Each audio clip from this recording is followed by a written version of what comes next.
Hello family, તો આપણે છે ને અત્યારે અહીંયા પાસ્તા બનાવી નાખ્યા છે ને. અત્યારે વાગી ગયા છે 7:30 ને. કલરવને લાગી છે બહુ ભૂખ ને. આજે આપણે છે ને કલરવને ટ્યુશનમાં નથી મૂક્યો, કારણ કે એને છે ને થોડીક તબિયત ડાઉન જેવી લાગતી હતી, એટલે એને ટ્યુશનમાં નહોતો મૂક્યો. અને આપણે છે ને જો અહીંયા સરસ મજાના પાસ્તા બનાવી નાખ્યા છે.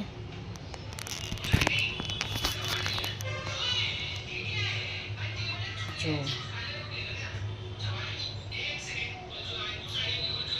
ચાલો કલરોને ખવડાવી દઈએ, પછી આમ ખાઈ લઉં ને પછી મળીએ આપણે. તો વાસણ ઉઠકી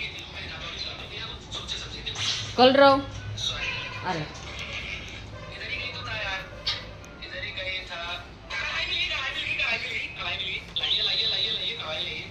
છે ને અત્યાર સુધી સૂતો જ તો એને આપણે અત્યારે ઉઠાડ્યો છે જસ્ટ, કેમ કે એના પેટમાં બહુ દુખે છે.